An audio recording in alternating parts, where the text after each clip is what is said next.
I was trying to fix that lighting a bit. It's just going to be a bit odd until I get my computers back. I don't know why that's... Anyway. But this is all I have in the meantime. And also, I was just in a car accident, as you guys saw on the other site. I was just hoping if I put my shoe up, maybe it'll flick it back. Anyway, I went to the post office to deliver packages. They're so busy. Well, actually, at first I went to UPS. I had a package for there, but there was a line out the door. So I thought, well, I should go to the post office first. And there I still had to wait in line, but it wasn't so bad. And then I went back around to the UPS, and that's where I took a picture because I was outside waiting, where you guys saw the big snowman and everything. Why is that so? Why are you so? And it was when I was finally down there when I was leaving that I had to go around this way, and I'm driving this way, and a car came really fast, and they were too fast to slow down or couldn't turn or whatever. So like it wasn't like even like I came out this way and then they hit like that. I had already was turned and then they hit me like that. And so you saw it was that side of the car. And they refused to give me their license or registration so I could file a claim with my insurance. I immediately got, on my phone in the app, I called for the police. They wouldn't answer. So I called 911. They said sent someone before because I had to call back again. I was like, are you coming? Because it was, you guys saw it was a while. And they said, oh, they already went there. No, they weren't. Turns out they went somewhere else. There was a different accident somewhere else. So by the time they finally came and I was able to get the person's license and registration from the police that got it, the woman that was driving, it wasn't registered to her, although she was registered as a driver. I don't think she's legal, but it doesn't matter. It's like, it's not going to be in trouble as long as she has insurance. And I think that maybe it's her husband. I think it does. So, but she's like, said that she wanted to have it investigated. And like, I don't know if there's any cameras there or whatever, but her car is fine. My car is completely fucked out in the front. Like, you saw the pieces are ripped off. So I'm going to have to call in the morning. I have insurance for getting a rental. It's going to have to go to the shop. I'm sorry. I did not want this to have all things. First with what's happened with my dog, which I'm sure I'm fully expecting that I'm going to be sued by them. And now I have this with the car. At least I made it. I mean, I know it's a bit late to start, but I hope that this doesn't get banned and, people will be able to see it tomorrow and if they fall asleep. But I still wanted to do the millennial chapter, and then following that begins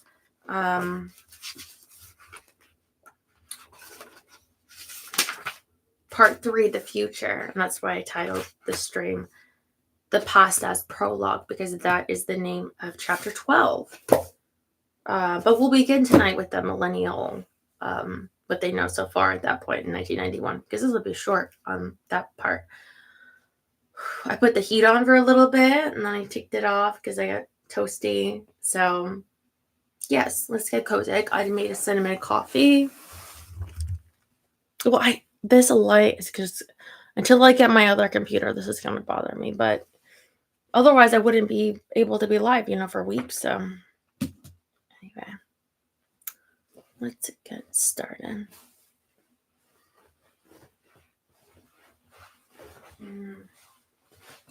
Where's my pillow?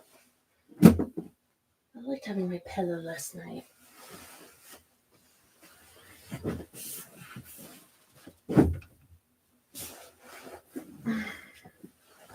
guys up.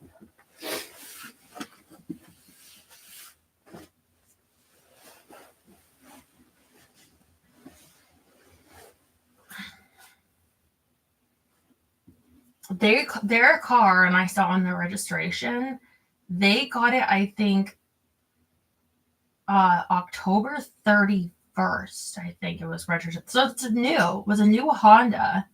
I don't know if I posted a picture for you. I have some pictures. I don't want to post any of like that person, obviously. She's 4'10". She's probably like Guatemalan, because they can be a short lady. But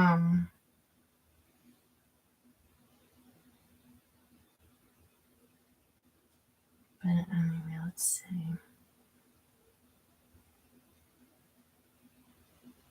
I wonder what it would be like to be 4'10", but I was like, not, you know. Sorry, pulling you guys up. Oh, there you are. She could see over the dashboard. The beautiful legs. And yes, I put on some black ones tonight. A little red bow for you. All right, let's get into it. I'm so excited. I definitely need this relaxing time after that.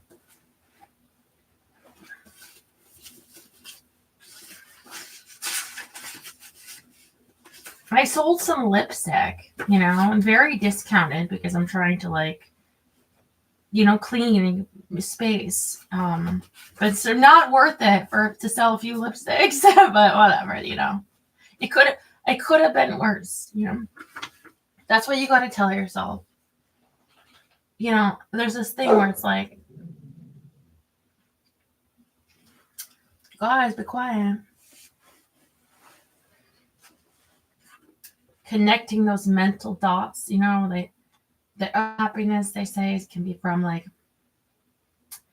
the dot in your mind of what you want, and then the way that it is, you know, and the difference is like that pain. So like I try to say, well, I want this more because it's I'm not injured, I'm fine, and it could have been worse, so this is like the better scenario, you know. Oh, thank you, Jerry. Sweetie pie. Millennial generation. All right, all my millennials. Let's see.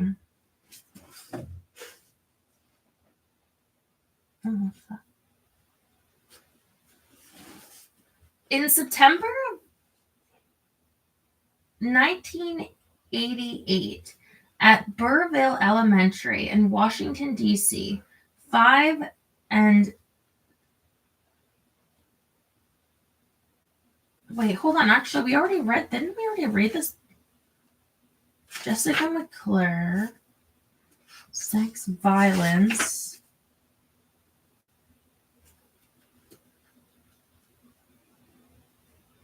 Yeah, I think we're on. Yeah, we already did millennial. Okay, because it was so short. We're on part 3, the future. Even better. Well, give me another sip of my coffee here.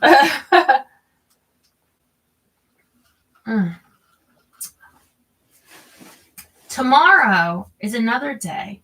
Somewhere over the rainbow, the glimmering Futurama at the 1939 New York's World's Fair.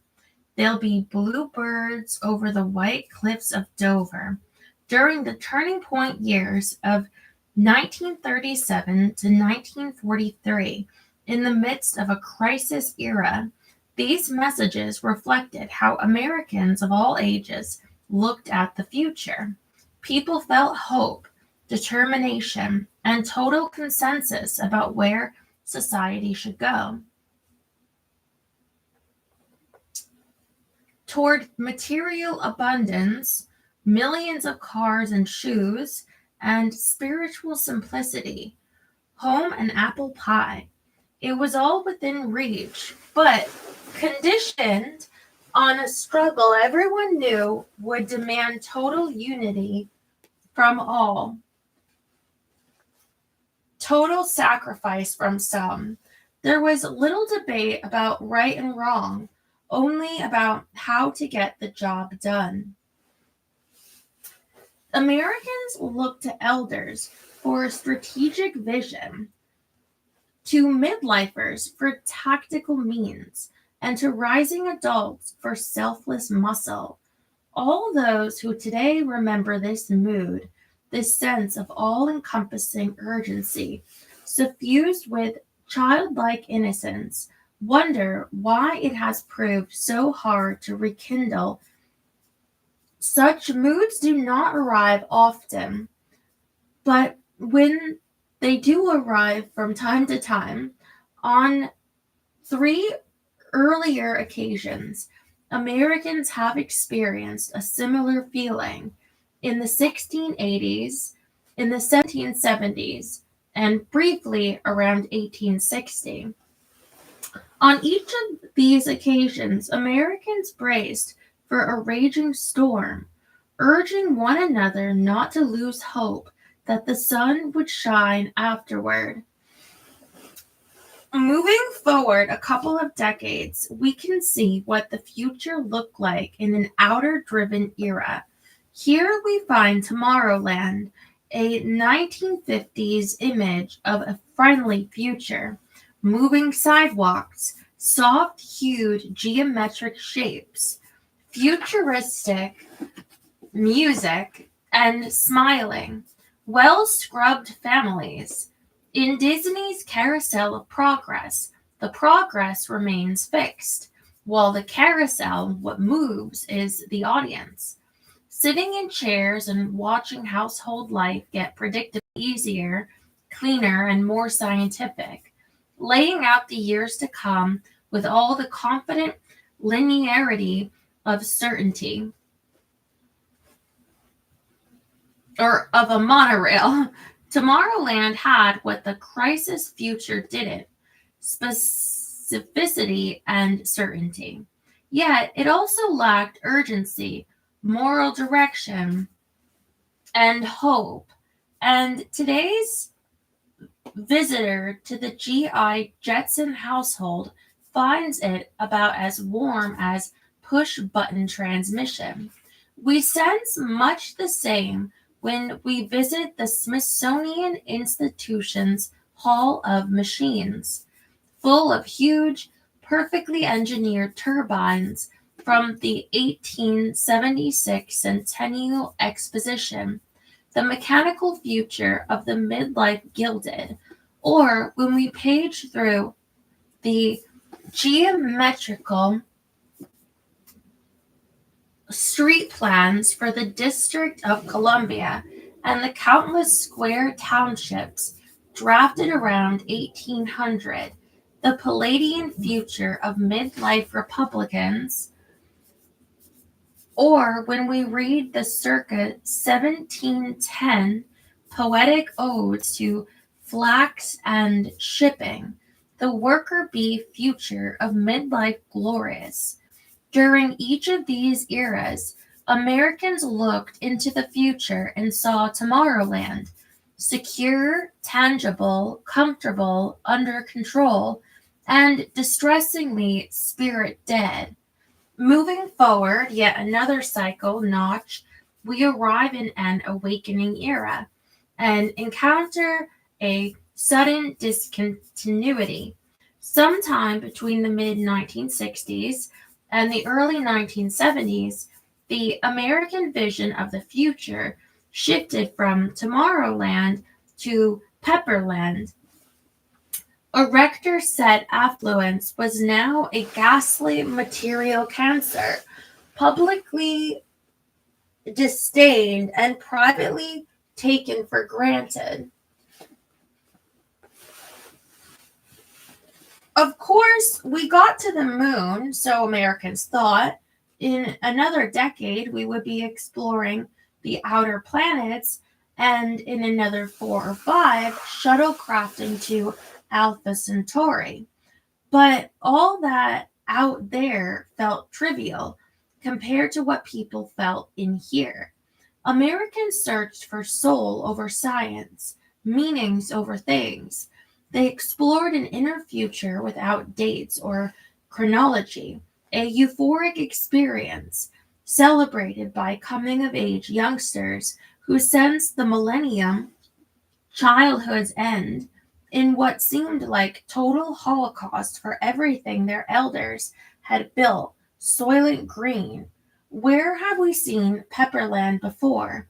Try Greenwich Village around 1900, or the New England communes of the 1840s, or the Connecticut Valley in the late 1730s, or the Puritan flagship Arabella in 1630.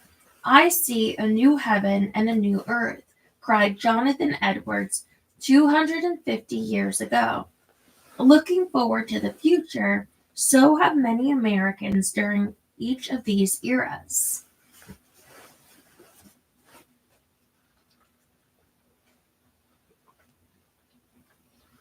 Oh, you're only a little bit late. I'm the one that was late. Getting hit by a car will do that to you. A final step forward lands us roughly in the mid 1990s, somewhere near the middle of an inner driven era. To understand how the future will look then, we can reflect on where the mood has been heading over the last several years. According to most 1980s era opinion polls, Americans of all ages emerged from their consciousness revolution feeling terrific about their personal inner lives, but never so worried about the disintegrating foundations of their social outer world. By 1990, people came to share a disquieting sense of fragmenting community, of eroding public purpose, of institutions that no longer function, of mounting financial and environmental liabilities that must someday fall due. 3 or 4 decades ago, we knew we could do everything, but worried we could no longer feel anything. Today we sense the reverse. Once again, this mood is nothing new.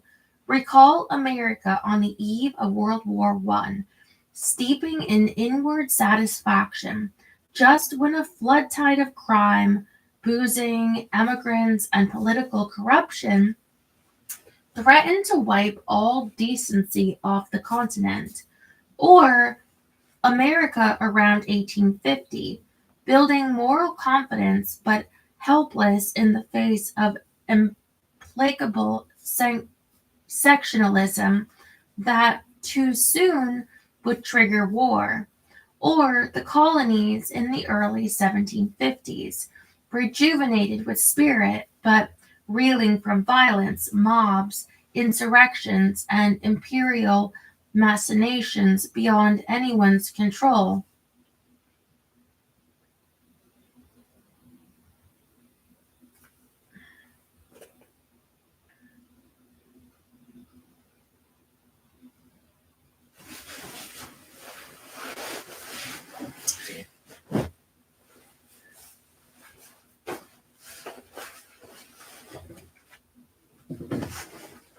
It always like thinking about predictions, it always like makes me wonder, because like it's about to be 2025. Can you believe it? And like I keep trying to think back of like what I would have thought about 2025 and like the difference or whatever, but I don't know. I mean, I think I would have hoped, like growing up, looking back, that in 2025, like this is gonna sound horrible, but like that I would have had more money, that I wouldn't be so broke.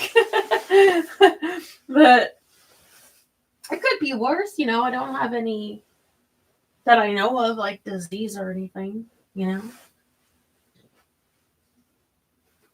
I would have hoped my mom would still be alive. I would have hoped I had friends. Because that's more my personal situation, but as far as like the world,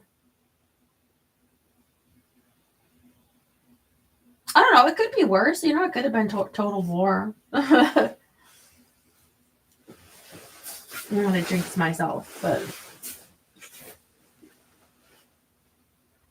you thought you'd be living a different life. Yeah, but when? Like when you were a kid or like 10 years ago, you know? I'm trying to think about being in school and, you know, you got to put the date on your papers and thinking, oh, okay, like the number 2025 seems so far away. Okay. Mm.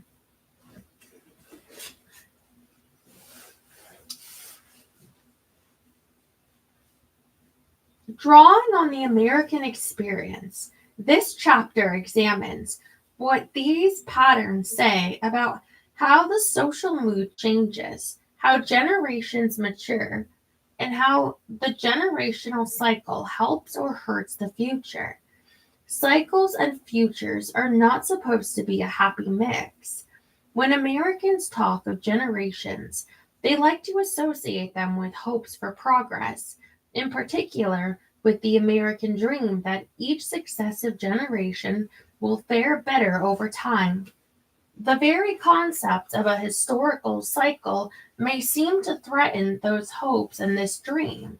If history runs in circles, after all, how can it move forward? As the generational biographies have shown, however, our cycle is perfectly compatible with the progress of civilization by any standard normally used to measure it: material, spiritual, social, or cultural. All the cycle explains is when and why different generations apply different standards in working toward progress. Whenever we use the word cycle, the reader may, if he wishes, replace it with spiral, with all the opportunity and danger implicit in that word. A spiral turns in a circle while at the same time moving upward or downward. Our cycle, or spiral, may offer more reason to be optimistic about the future than the conventional linear view of history. Consider, for example, the perspective of many of today's elder GIs who came of age during the Great Depression and who tend to measure the American dream by civic milestones, public order, community purpose, friendly neighborhoods, dutiful families, benign science, and a rapidly ascending standard of living. Take those milestones, assess the trends of the past 2 or 3 decades, and reflect on what a linear view of history would conclude about America's future. Now that's pessimism. But a cycle offers hope. It suggests, as we have just seen, that the standards by which Americans measure progress shift from one era to the next, from material to spiritual, from community improvement to self-perfection, from basic survival to civilized refinement, and then back again. As the missionary historian James Treslow Adams bravely wrote during the dark hours of the Great Depression, the American dream gives every youth the chance to grow into something bigger and finer. As bigger and finer appear to him, so too for every new generation. One lesson of the cycle is that every generational type has its own special vision of the American dream. Each type can fare well or badly in fulfilling that vision. Likewise, each can leave gifts or harms to its heirs. We call these generational endowments. Looking to the cycle, we can see important differences in the endowments each generational type gives to the future. To appreciate the connection between generations and progress, we need to build paradigms, first of the 4 constellational moods, and then of the pure personality and life cycle of each generational type. The cycle of constellational moods, a paradigm. Those who cannot remember the past are condemned to repeat it. Despite George Santayana's warning, many fundamentals of history do seem to repeat, no matter how much we try to remember and learn from them.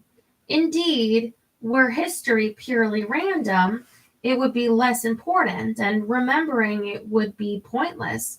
Most of us, however, sense that history does leave telltale traces of a certain regularity, that we can learn from parallels between the culture, fashions, politics, or simply the moods of different periods. To identify some of these parallels, let's begin by lining up all the constellational eras in American history. There have been as many of these, 18, as there have been generations. In Chapter 2, we defined each era as a generation long birth year period preceding each aligned constellation, which occurs in the year the last cohort of each new generation was born. We display these eras in Figure 12-1. Notice how the Civil War cycle had only 3 eras, including an abbreviated combination of inner-driven and crisis eras, just as it had only 3 generational types. Since a constellational era typically lasts about 22 years, a 4 era cycle lasts roughly 80 to 100 years, or about the lifespan of a long lived individual. To calibrate the duration of America's 5 cycles, in fact, we might compare them with 5 idealist lifespans laid end to end. Consider the sequential lives of Simon Bradstreet, 1603 to 1697, Benjamin Franklin, 1706 to 1790, Lucretia Mott, 1793 to 1880, Franklin Roosevelt, 1882 to 1945, and Albert Gore Jr., 1948 to, I guess he was still alive. Each of these individuals has witnessed, or in the last case can expect to witness, each constellational era at some point in his or her life. A similar end-to-end exercise could be performed with notable members of other generational types with the same result. Everyone who lives a normal lifespan experiences every constellational era once. Of course, each type witnesses each era from a different phase of life perspective. Idealists, for example, see an awakening era as rising adults and a crisis era in elderhood, while civics see these 2 periods from a reversed perspective. Again, we notice how age location governs the two-way interaction between generations and history.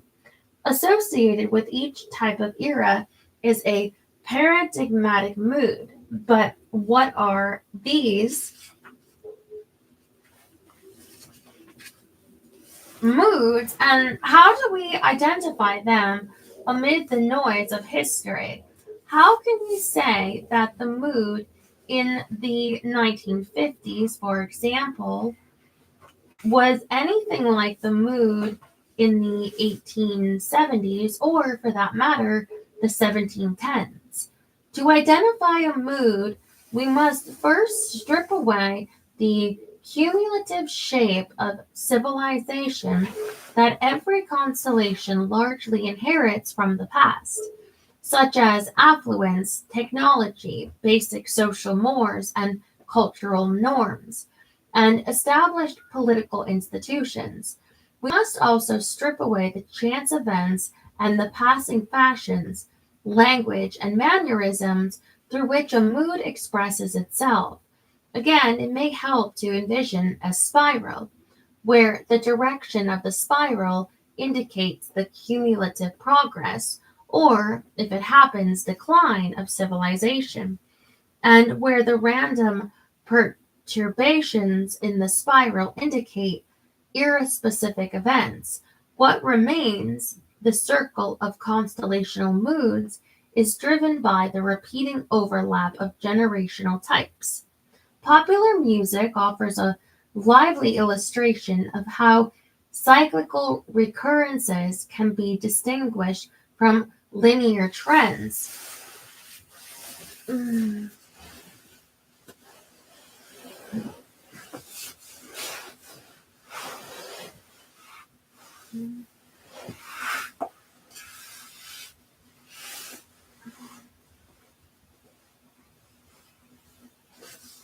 Clearly, over the past century and a half, we can map out a steady improvement in the technology and marketing of music. Progressives came of age with live ballads and marches performed largely by professionals. Missionaries brought home the first widely marketed song sheets for home piano play. The Lost enjoyed the first Victrolas with cylindrical records. GIs bought the first 78s for songs broadcast on AM radio. The Silent listened to stereos with 33 RPM LPs. Boomers played cassettes in their cars and popularized FM radio. 13ers loved their compact discs. Today, electronics industry is abuzz with talk of the new digital technology that awaits millennial teenagers. Yet, over the same period, behind the linear improvements, popular music has reflected the mood of each new era and the type of each new peer personality. Over the great power cycle, the most memorable missionary songs were spirituals and blues, soulful and angry. The Lost had jazz, improvised and naughty. The GI invented big band swing, standardized and upbeat. And the Silent had folk and rock, subversive and infused with social conscience. So far in the millennial cycle, that pattern has repeated, with boomer music inward seeking and tinged with fury, adding the acid and Jesus to rock, and 13er music punkish, prankish, and diverse. When we look at history this way, searching for basic patterns in social behavior, we can spot several that coincide with the constellational eras. Figure 12-2 lists them. Some of the trends shown resist quantification. Attitude toward institutions obviously cannot be measured. Few historians would disagree, however, that prevailing attitudes towards government and family in 1740 and 1975, especially among rising adults, represent an opposite extreme from the prevailing attitudes in 1700 and 1940. Take your choice: the frenzied bonfires of young John Davenport, or the crisp, family well-ordered essays of young Cotton Mather, the hippies of Wheeler Ranch, or the Seabees of Guadalcanal. Other trends can be quantified, at least partially. A growing tolerance for personal risk, for instance, usually results in more criminal behavior. The historical record suggests that rates of crime or public complaints about crime have risen steeply during every awakening era since the 1730s and have reached cyclical highs during every inner-driven era since the late 1740s. It seems to be now become dangerous for the good people of this town to go out late at night without being sufficiently well armed, commented the New York Gazette in 1749. So have many New Yorkers told each other in the 1840s and the 1910s, and yes, the 1980s. Oh, I don't know if you could say the same now because New York has always been difficult to get a permit.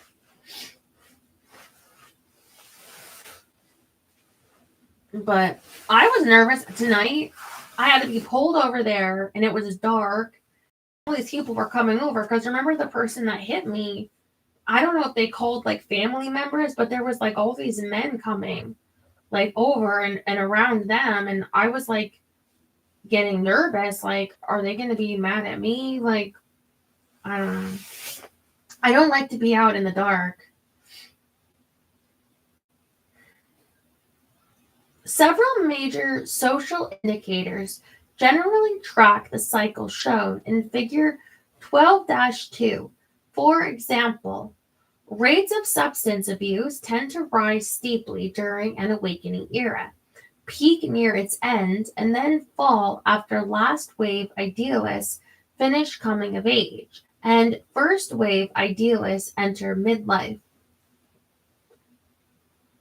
Well, I forget what we're in right now, but I would say right now is as high substance abuse as ever. The sharpest alcohol consumption turnaround in American history occurred in the late 1830s, the end of the Transcendental Awakening, followed by a further decline in the 1840s. The second sharpest occurred between 1900 and 1910, the end of the Missionary Awakening, followed by a further decline during Prohibition. More recently, per capita alcohol consumption began accelerating around 1960, peaking around 1980, the end of the Boom Awakening, and has lately been falling. For mind-altering drugs, from opiates to hallucinogens, the pattern is much the same. Each time, young idealists get most of the euphoria while society looks on indulgently, after which young reactives get most of the blame when society begins cracking down. Commenting on this long-term cycle, historian David Musto notes that a person growing up in America in the 1890s and the 1970s would have the image of a drug-using, drug-tolerating society. A person growing up in the 1940s and perhaps in the 2000s would have the image of a nation that firmly rejects narcotics. Wow, here we go with a prediction. He's predicting 20 years later in the 2000s. The image of a nation that firmly rejects narcotics. Well, when was dope sick? When, you know what I mean? When was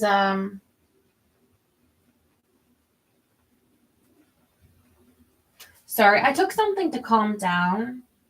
One of my 5 pills I get a month to calm down after my car accident when I came back. So I'm like a little bit slower. But you know what I mean. I I think that those are classified as narcotics. So I wouldn't say that that's gone down. That had gone down. And when we read Demon Copperhead was of that time. Fertility tends to rise during outer-driven eras. When idealists are born, the Puritans, Awakeners, Transcendentals, and Boomers were all the products of birth booms, just as their adaptive next elders were all the products of crisis-era birth dearths. For the missionaries, the anomalous Civil War cycle created a somewhat different pattern. The birth rate suddenly fell for war baby first wavers, born from 1860 to 1865, but thereafter stabilized until the early 1880s.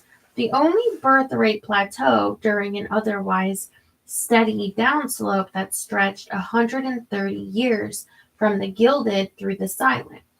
Birth rates always ease during awakening eras, either by stabilizing after earlier growth for Liberty babies or by falling sharply for 13er babies. Immigration tends to rise during an awakening era. peak during an inner-driven era, and fall during a crisis era, each trend reflecting a different social consensus about pluralism and community.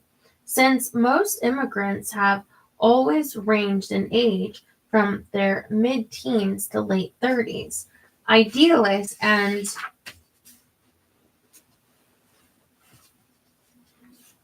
reactive generations have had foreign-born flavors. The Liberty, Transcendental, Gilded, Boom, and 13th Compromise, in fact, the only American generations in which the share of immigrants has risen over their next elders. Civic generations, on the other hand, have always shown a marked decline in their immigrant share. Civics enter rising adulthood during a crisis era, when immigration is more difficult or less attractive, and when elder idealist leaders typically take a hard anti-immigrant stance in order to protect the national community better than their adaptive predecessors. I would say, let me have a sip of my coffee here. I would say that immigration would surely coincide with opportunity. And you can take that what you will. Like, even when people came to America and we had zero programs to help anybody, there was no, like, even for like the post-war, like, which is the only time it even started was with the GI and to help, the widows and the orphans. But you talk about like Ellis Island and stuff, but it still was a better opportunity than famine and countries they're coming from, which is a lot like today in some places, like, possibly like Venezuela, where you have a lot of cartel-led, sort of warlike conditions where, you because it's not like easy necessarily to immigrate. I mean, a lot of people left for opportunity during COVID. They left to outside of cities to where, maybe they could go out and about more for whatever reason. So I don't see how it coincides with certain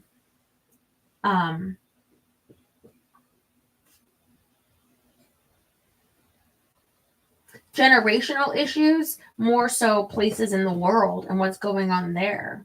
That's when you get like your refugees, like with Syria.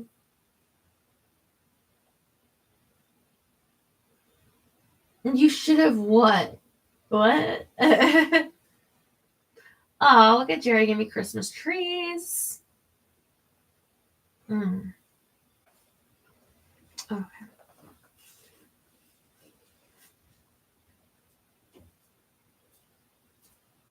I mean, I don't know why people move. I would imagine sometimes you're forced to, sometimes you have to.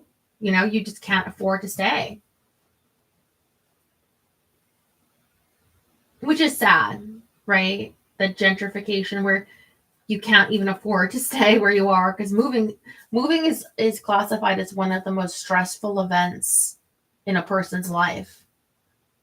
So economic growth tends to accelerate smoothly during an outer-driven era, falter during an awakening era, proceed irregularly during an inner-driven era, and encounter severe setbacks or dislocations during a crisis era. From 1942 to 1973, for example, U.S. real output per worker grew far more rapidly than during any other comparable period over the last century. The former year signaled the turning point of a crisis era, the latter of an awakening era. Since 1973, growth in the American standard of living has slowed dramatically. Earlier episodes of robust economic growth follow roughly the same pattern: 1692 to 1735, 1789 to 1837, and 1867 to 1893. Toward the end of each of these periods, the public consensus underlying economic progress disintegrated as America entered an awakening era. Ultimately, the progress itself either stopped, deaccelerated, or, at best, fluctuated erratically. At the end of the cycle, crisis eras typically include periods of serious material hardship, sometimes directly related to war, 1774 to 1789, 1861 to 1867, sometimes not, 1929 to 1938.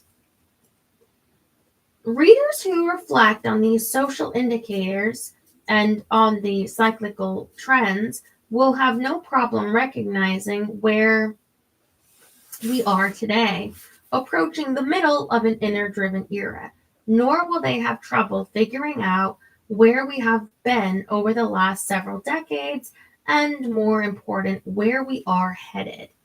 Now, let's summarize the mood of each constellational era. The mood of an awakening era reflects society's transition into a spiritual awakening. The focus on inner life grows to maximum intensity as secular interest in outer life declines. Artistic culture is highly innovative. So that's not now. New social ideals emerging out of utopian experiments in individual autonomy and perfect fellowship are used to attack and weaken established institutions. Society has difficulty coalescing around common goals, and any social effort requiring collective discipline encounters withering controversy. Wars are unlikely, and those that occur are controversial when fought and badly remembered afterward. Sex role distinctions narrow, public order deteriorates, and crime and substance abuse rise. A euphoric enthusiasm over near-term spiritual progress eclipses public concern over secular problems, contributing to a high tolerance for risk-prone lifestyles. Child rearing reaches the cyclical point of minimum protection and structure. The era's defining two-part generational dialogue arises between coming-of-age idealists and aging civics, a noisy clash that elevates the new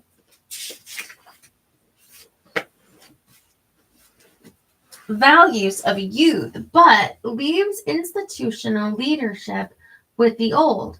Sample military conflicts, Spanish-American War, Vietnam War. The mood of an inner-driven era begins where the fervor of the awakening leaves off. Satisfaction with personal and spiritual life is high, and individualism flourishes. Cultural and social life fragments amid signs of growing socioeconomic inequality, while confidence in established institutions sinks to a cyclical nadir. New effects arise to redefine or recreate institutions around new ideals. Frenetic and pleasure-seeking lifestyles emerge, side by side with growing seriousness of purpose and a declining public toleration for aberrant personal behavior. Perceptions about society's collective future darken, time horizons shorten, and mounting secular problems are deferred. Wars become more likely and are fought with moral fervor but without consensus or follow-through. Sex role distinctions narrow to their thinnest point. Families strengthen and child rearing begins to move back toward protection and structure. The era's defining one-apart generational dialogue arises between rising adult reactives and midlife idealists. Open hostility between risk-taking adventurers on one side and punitive moralizers on the other. Sample military conflicts. King George's War, French and Indian War, Mexican-American War, World War I, the 1989 Panama invasion, the 1990 Persian Gulf deployments. The mood of a crisis era reflects society's transition into a secular crisis.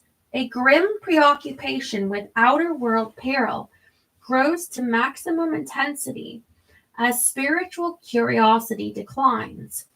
Artistic culture avoids nuance, often in the form of propaganda, overtly reinforcing good conduct.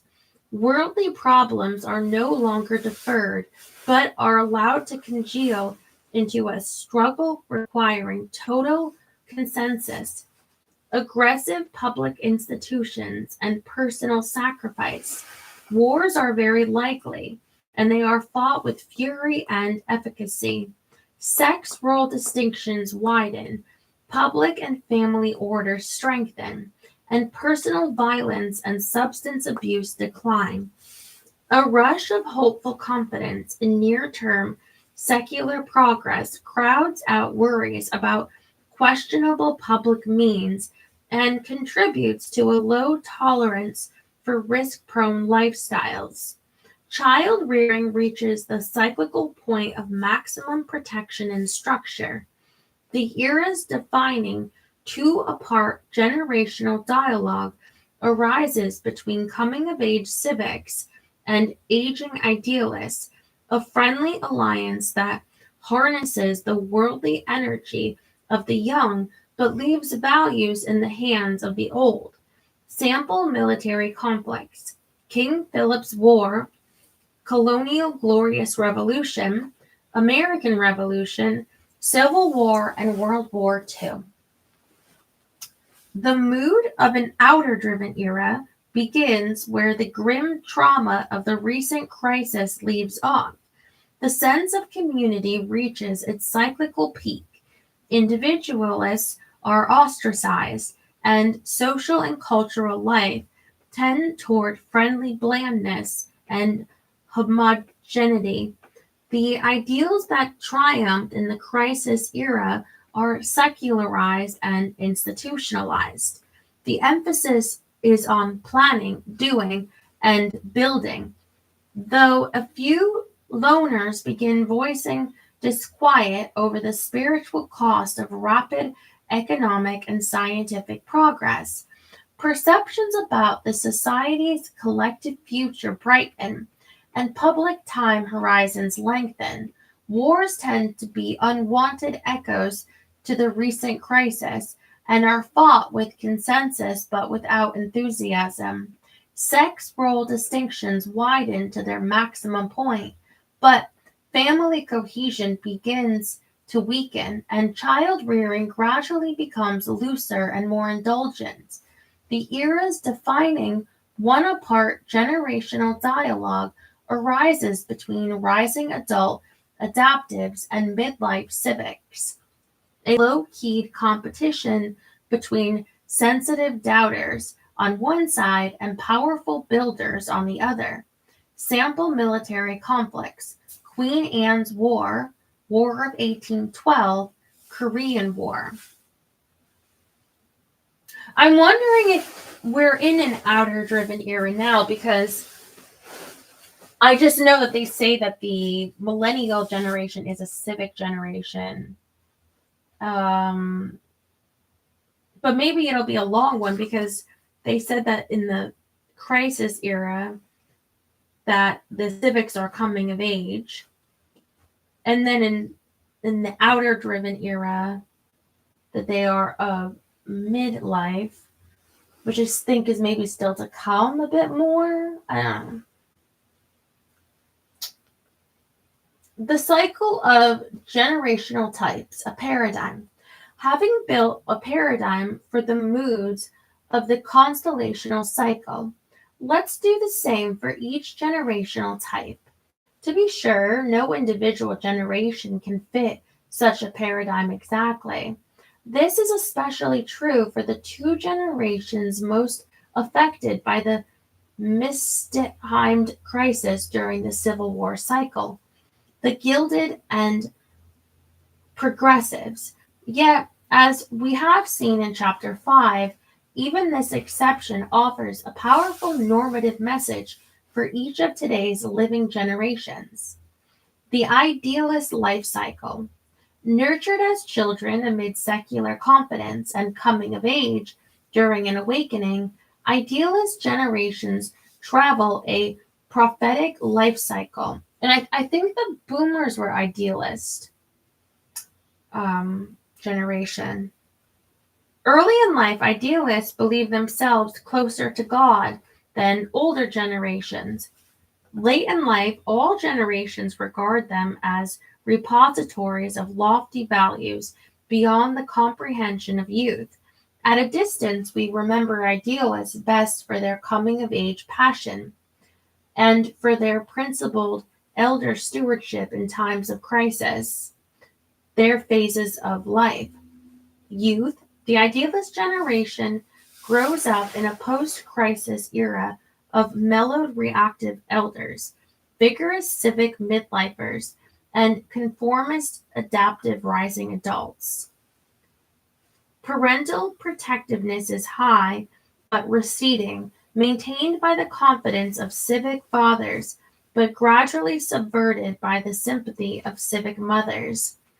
Children are indulged by parents in a world gripped with secularism, rationalism, and community spirited conformism. Older generations hope the new children can bring a richer moral dimension to a world needing little additional safety or order, but showing symptoms of cultural sterility. Rising adulthood. Having cultivated a strong inner life during childhood, idealists come of age experiencing a spiritual awakening.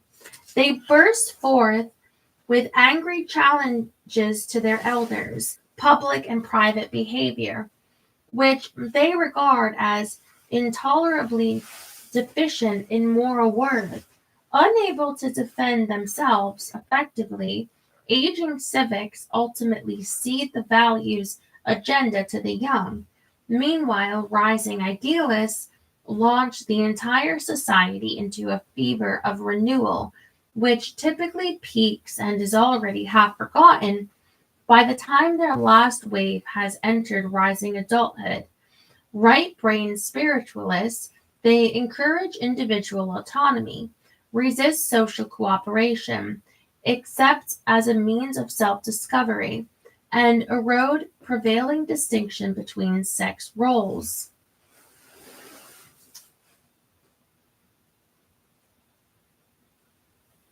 Midlife. After their coming of age outburst, the idealist's first instinct is to retrench, to concentrate on perfecting the inner life. Entering midlife, they gradually reshape institutions around new values and assume a judgmental stance against what they perceive to be the moral vacuum of the younger reactives. They come to political power slowly but resolutely, beginning with relatively weak leaders, tolerant of their peers' self immersed impulses. Gradually, splits emerge and deepen between idealist factions holding competing moral positions, each insisting on applying absolute principles to the outer world, but disagreeing with the other factions over what those principles should be. Elderhood. One idealist faction ultimately prevails, setting an agenda for decisive collective action. Producing leaders of great moral authority, idealists impose their will sternly on people of all ages, calling on younger, reactive, and civic generations to make sacrifices for principled causes. The society now passes through an era of secular crisis, a key historic turning point, possibly a major war. After the crisis, public institutions substantially reflect the inner visions of idealist elders who look upon themselves as vital links to culture and civilization. From the young, they seek personal obedience and respect more than public power or reward. The reactive life cycle. Nurtured as children during an awakening and coming of age amid spiritual confidence,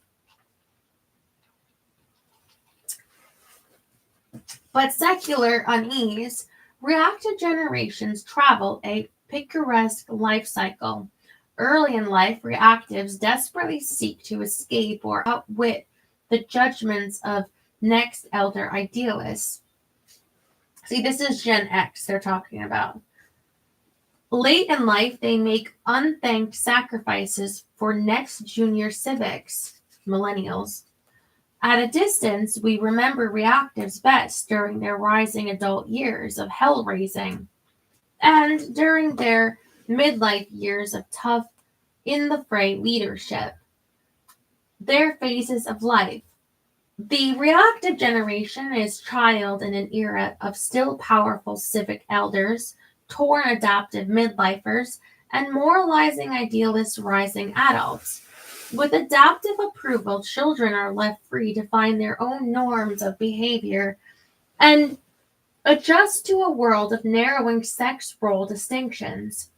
No longer protective, parents expose children to real world anxieties and dangers.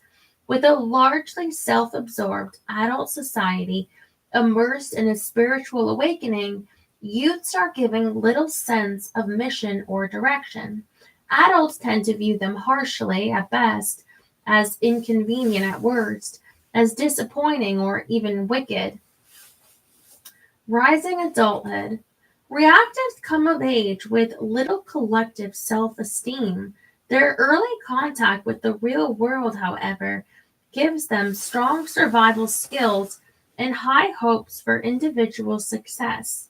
They perceive midlife idealists as pompous and judgmental, and are themselves perceived as immoral and devoid of inner life, defining themselves in cynical opposition to the idealists who by now are starting to govern with an increasingly heavy hand.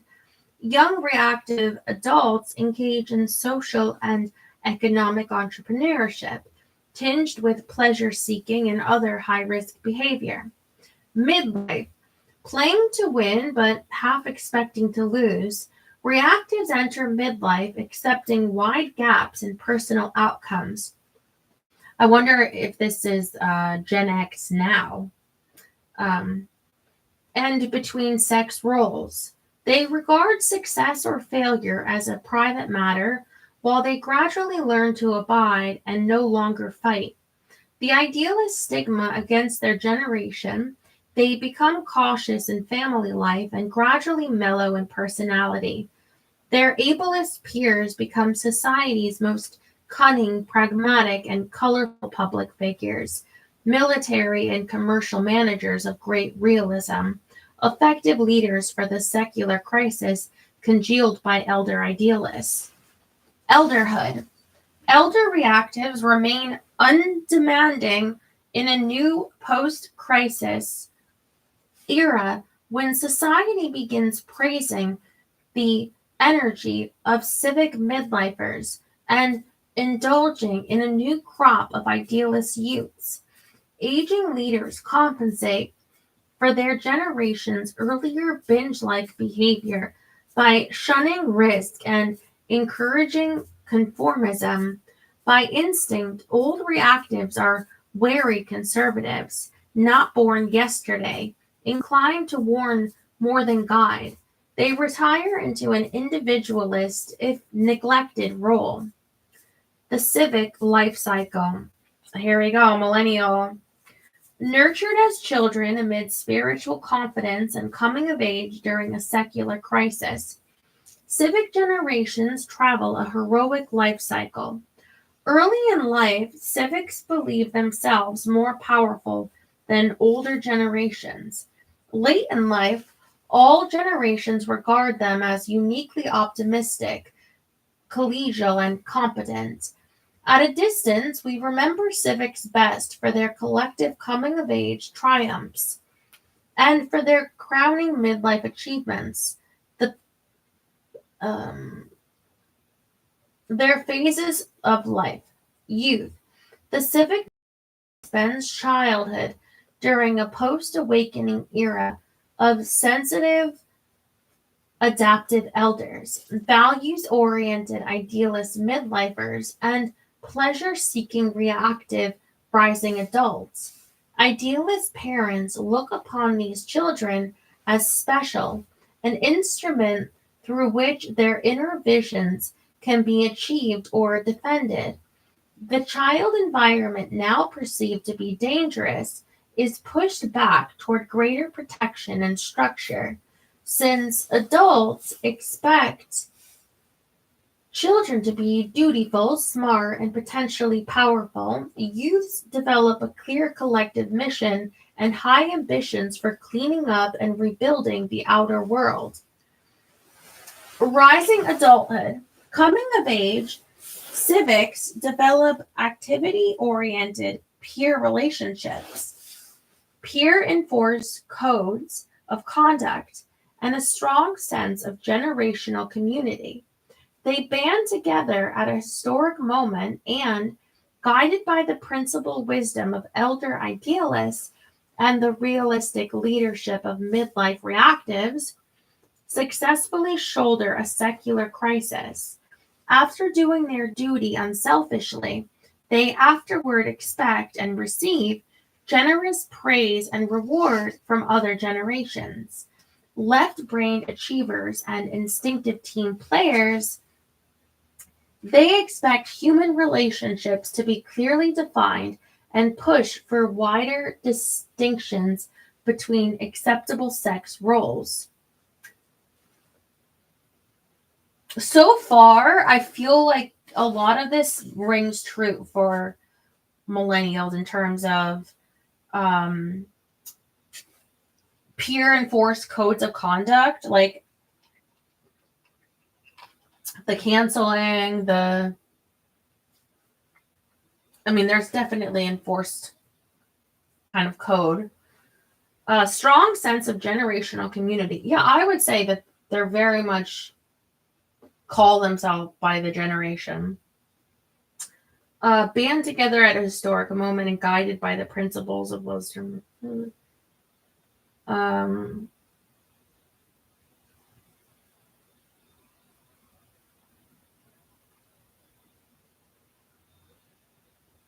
Yeah, I would just say overall the idea of community, doing their duty unselfishly, afterwards expecting praise, and because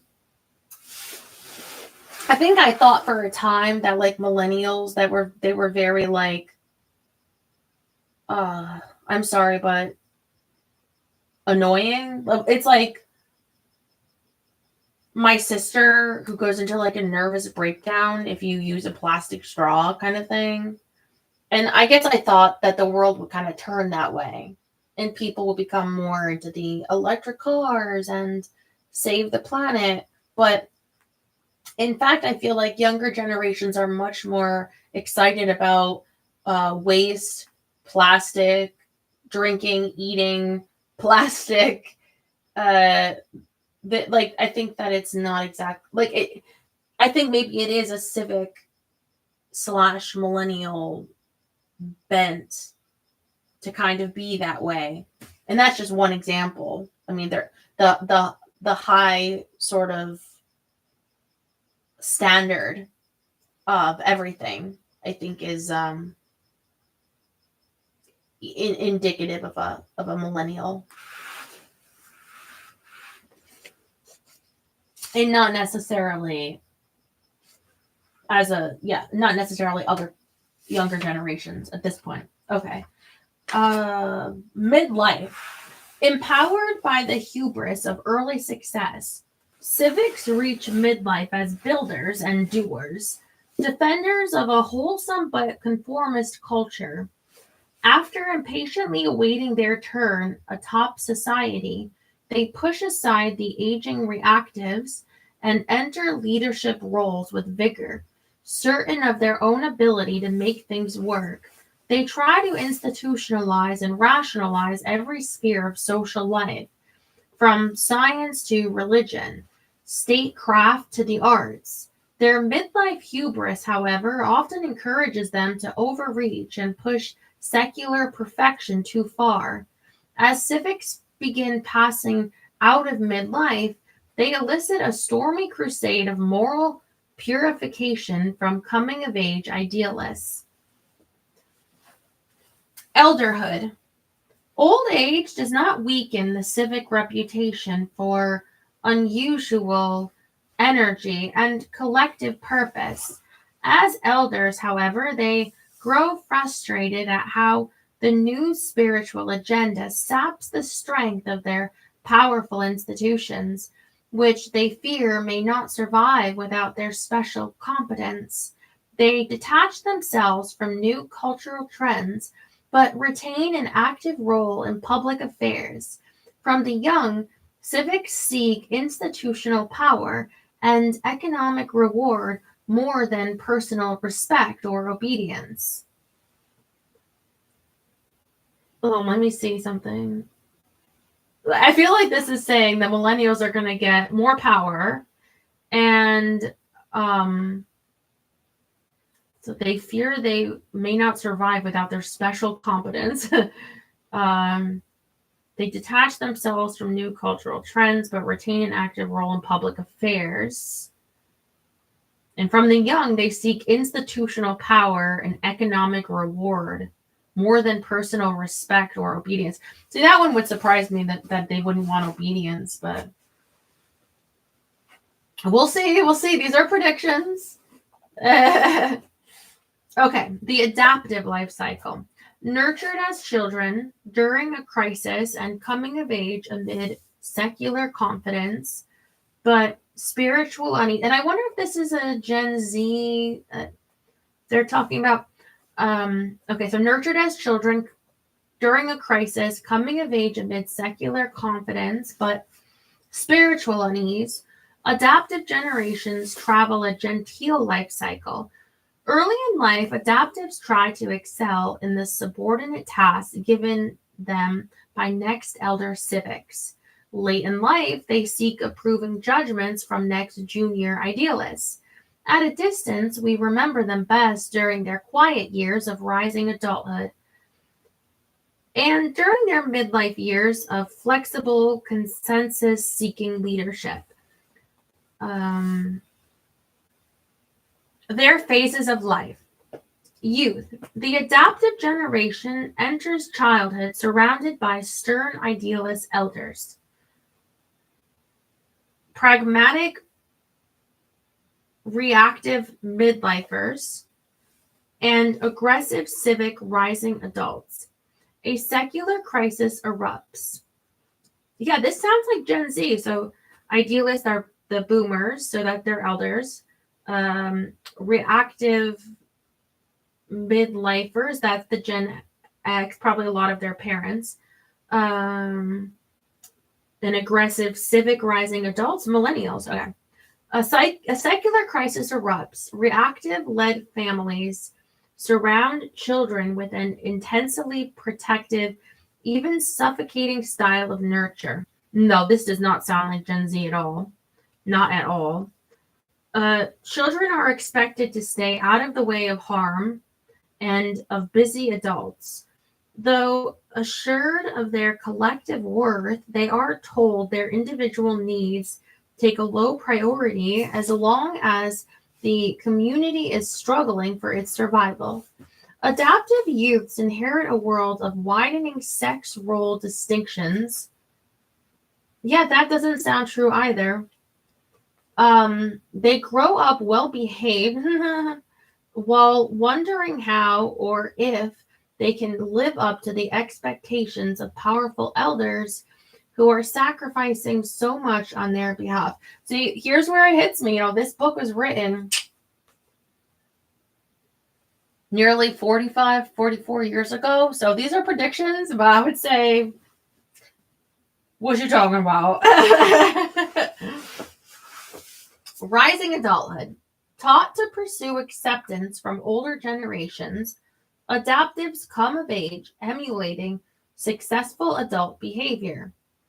Not old enough to participate in the crisis as adults, they fail to experience a cathartic rite of passage and fail to acquire the self confidence of their next elders. Individually insecure in an era of public optimism, they try conforming to the expectations of elders, which now means playing the ameliorator to the civic's grand post crisis edifice. Meanwhile, they probe cautiously for a fresher, more fulfilling role. This effort leads to a cult of professional expertise, beating the civics at their own game, and to critical gestures of consensus or conscience and humanism, exposing the civics' spiritual shortcomings. Young adults infuse popular culture with new vitality and provide encouraging mentors to new youth movements that hit just too late for them to join. Midlife. Adaptives enter midlife while coming of age idealists are triggering a spiritual awakening. This new phase of life poses an awkward personal passage for a generation forced to choose between the outer mission of older civics and the inner mission of younger idealists. Post passage, still searching for an elusive catharsis, adaptive midlifers compensate for their earlier conformism by engaging in high risk political and family behavior. Oh, that's not good. In public life, they focus on issues low in substance, but rich in personality and drama. Oh, shit. I'm sorry. I just hope it was. That reminds me of the Lost Generation and how they behaved. Those who reach positions of leadership tend to rely on expertise, process, and pluralism, and in doing so, tend to postpone unpleasant choices. Elderhood. Entering old age while a more sober and values oriented leadership style is emerging. Oh, thank you, Jerry. Adaptives remain personally flexible and culturally sensitive. By instinct, elder adaptives are trusting liberals, believers in the inherent goodness of man and his need for second chances. Just as they once took cues from civic elders, now they adopt the agenda of younger idealists while wishing to be accepted as full partners in the new values regime. They preserve a social conscience, show a resilient spirit, and never stop raising new questions. Well, that's good. Leadership, let's see.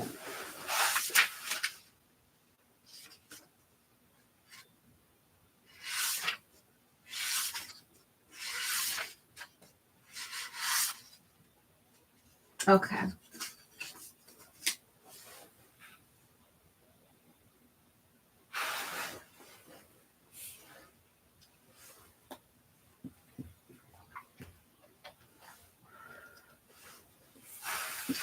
We can extend these analogs beyond national leaders to the broader occupational world. To be sure, each generational type and each generation has included many individuals who have made important achievements in every realm of human endeavor.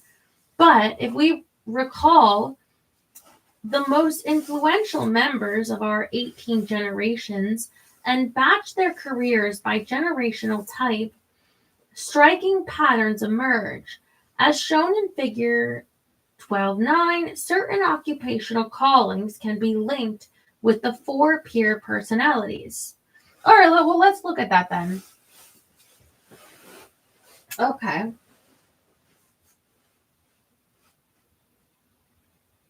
Idealists, preachers, writers, radicals, publishers, teachers. I feel like that lines up with boomer. Reactives, so Gen X, right? Entrepreneurs, brigands, I don't know what that means. Industrialists, generals, salesmen. I don't know a lot about generals, industrialists, maybe a little of that, but definitely entrepreneurs and salesmen. Civics, millennials. Statesmen, scientists, economists, diplomats, and builders. Is that what's to be expected in millennials? Is that their prediction for real? I would say influencers.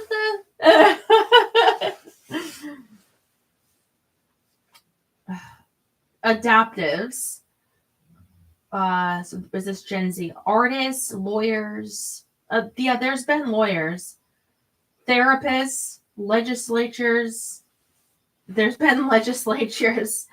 Statisticians. Yeah, there's no way this can predict even what future jobs would be.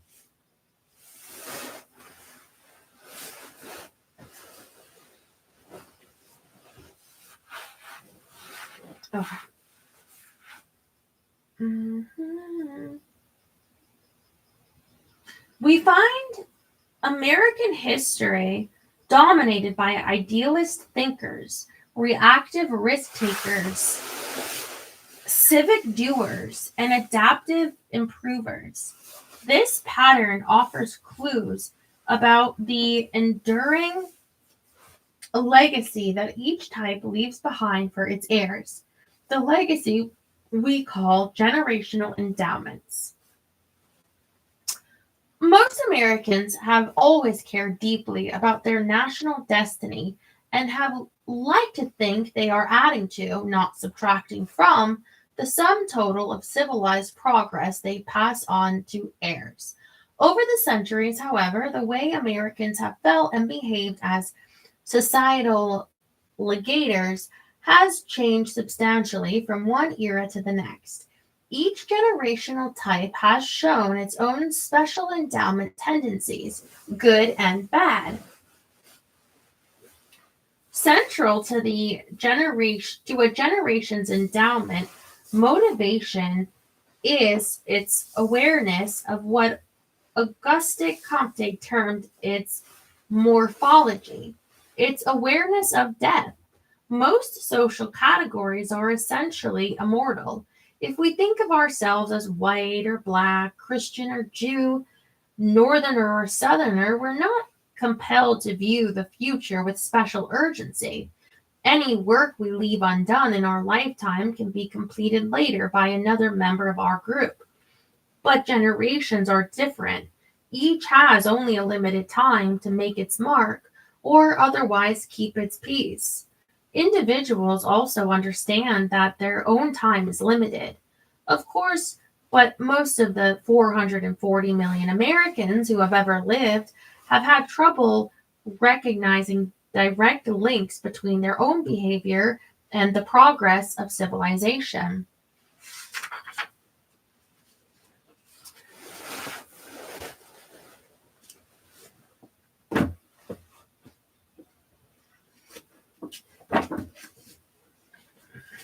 Thus, when people make major sacrifices on behalf of the future, social scientists tend to puzzle over such behavior, seeing it as contrary to self-interest, what economists call the irrational endowment motive, or as a blind instinctual drive to provide for one's own family, an attempt, say sociobiologists, to ensure the survival of one's own DNA.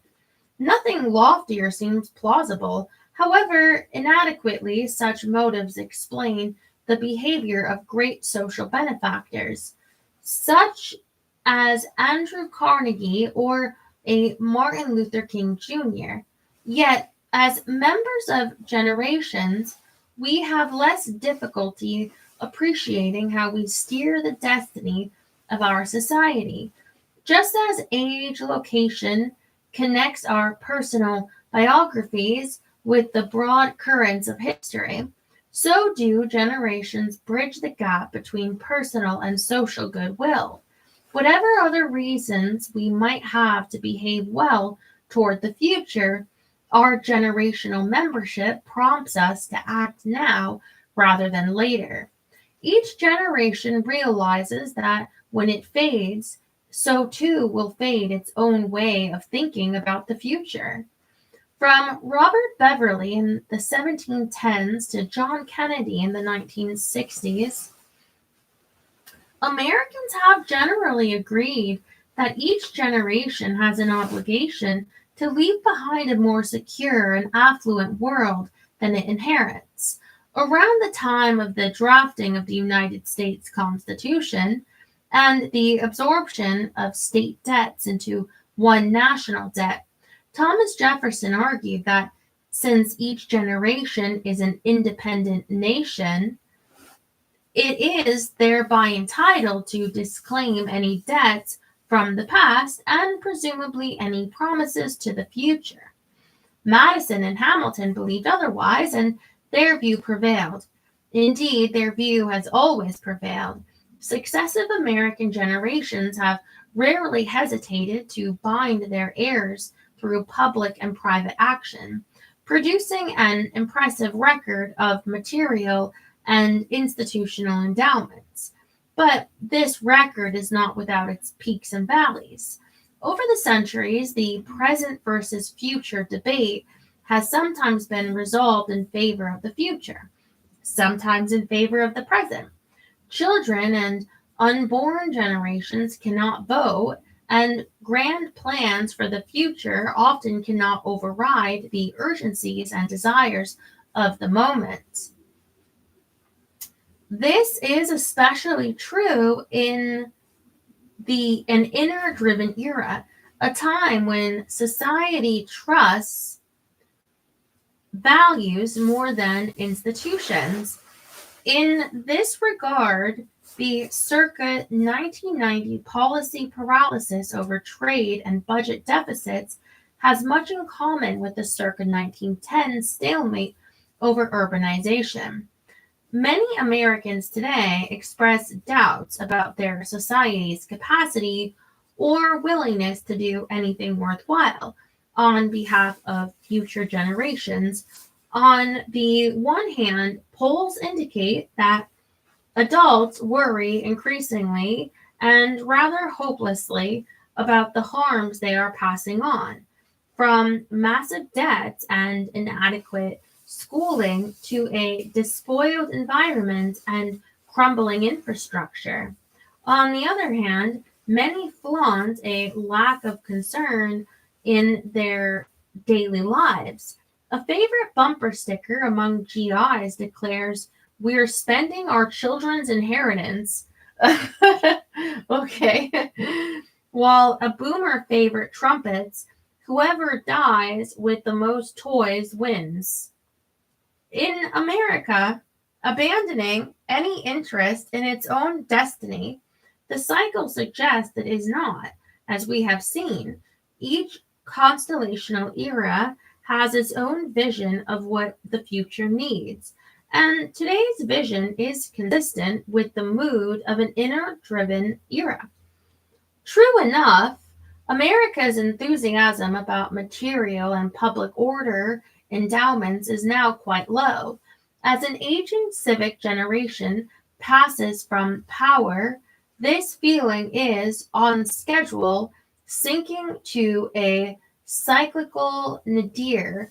Yet, if we think about other kinds of endowments, such as the retooling of institutions in the direction of pluralism, compassion, and fair process, it is hard to recall when Americans have ever been so hard at work.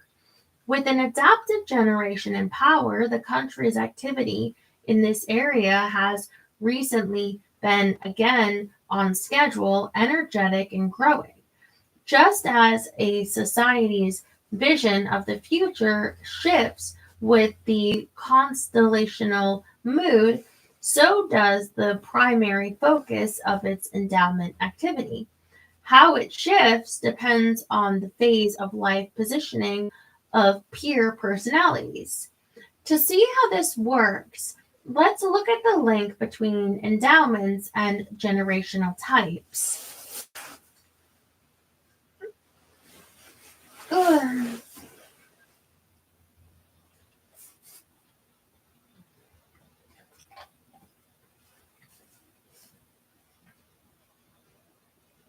Oh my God, who is this ace high person?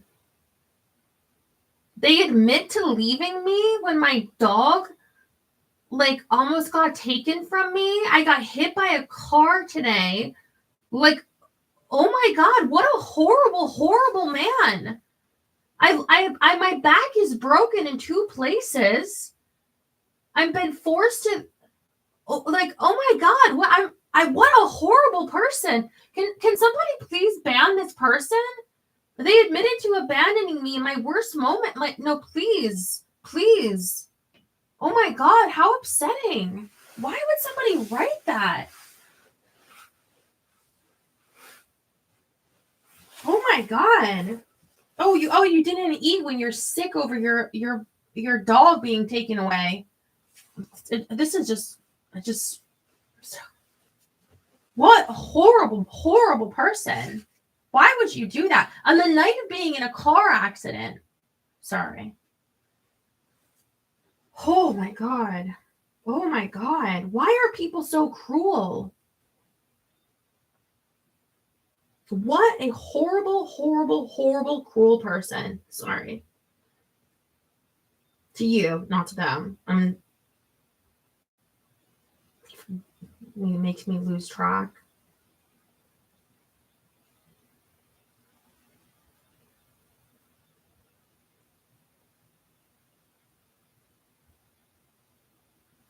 Mm-hmm.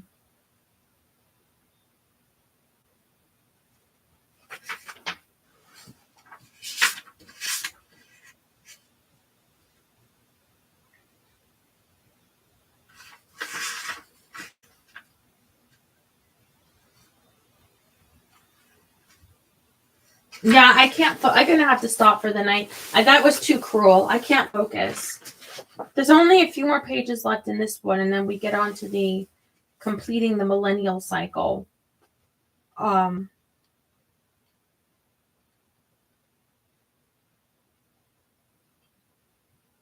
wondering. I'm gonna have to see what overlaps with anything with the fourth turning. I just cannot believe that. I just can't believe that. Why are people so horrible? Why are they so horrible? Why are they so horrible? Why are they so why? Turnings. Yeah, because I want to find if any of that part there, because that where that comes to an end, if they do any refresh in the beginning here, so we can go right on to this one. Sorry, I'm gonna gosh. On a car accident too.